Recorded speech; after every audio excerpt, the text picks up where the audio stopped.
Sharon. Thanks, Brandon. Hi, Shemi. How are you doing?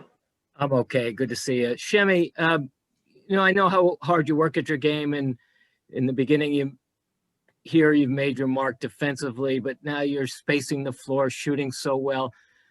Was there a time or a turning point that you can recall when you began really becoming confident in your ability to shoot the three? I think it's just been a slow process for me. I think mentally just realizing that there's going to be ups and downs. Even when I'm shooting the ball well, there's going to be shots that I miss. There's going to be games where I don't shoot as well. And just going back to the work, keeping that steady, and always remembering God has me here for a reason. Chris Ryan.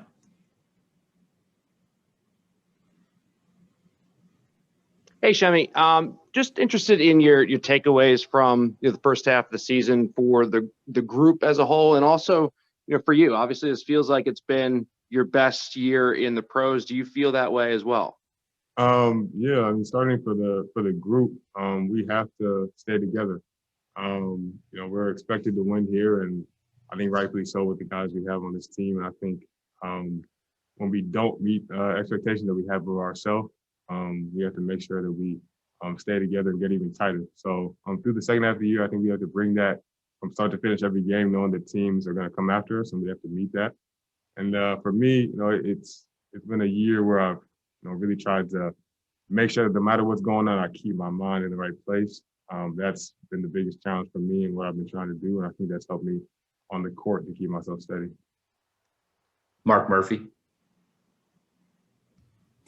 Hey, Shemi. What do you think has changed over the last three games? I think over the last three, we've just had a greater sense of urgency. We know what's at stake, and we know that if you get behind the eight ball, especially in the shortened season, it can be tough to get where we want to be before the postseason starts. So for us, our communication has increased, our sense of urgency, and our togetherness. And I think that's what we need to make sure that the ball goes in, that our defense is tight, and everything else takes care of itself. Abby Chin. Shemi, you mentioned it a little bit. How challenging is it? And I know that you've done this your entire time in Boston, but just having the inconsistent playing time and not really sure, one night you have a DNP and then the next night you're called upon to play, 25 minutes. And then the next night you're in the starting lineup. Mm-hmm, mm-hmm. It's definitely a challenge. I think that's part of being a professional is staying ready regardless of what's going on. And, you have to mature into that. It doesn't come naturally. It certainly didn't for me. So, right now I'm in that place where, I just focus on how I can help my team, whether that's not playing and just encouraging guys or playing, whatever that is. That's what I want to do. Leonardo Torres.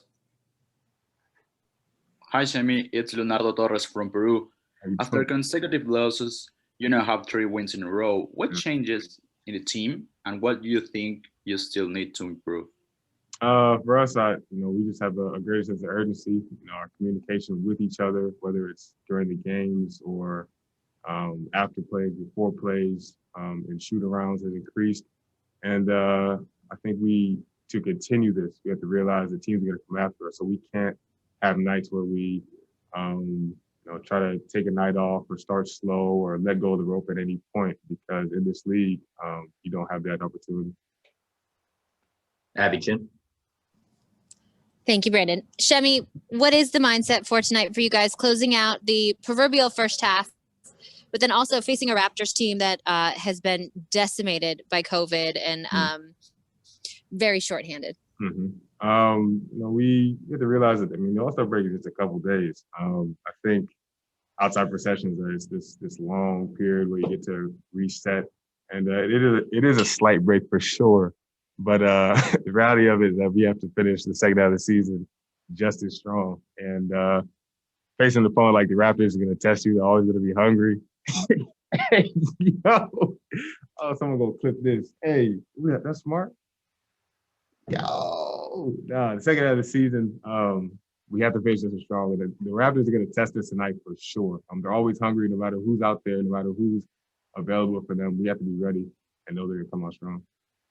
Final question for Shemi. We'll go to John Corrales. Yeah, all I want to know is who's messing with you behind you.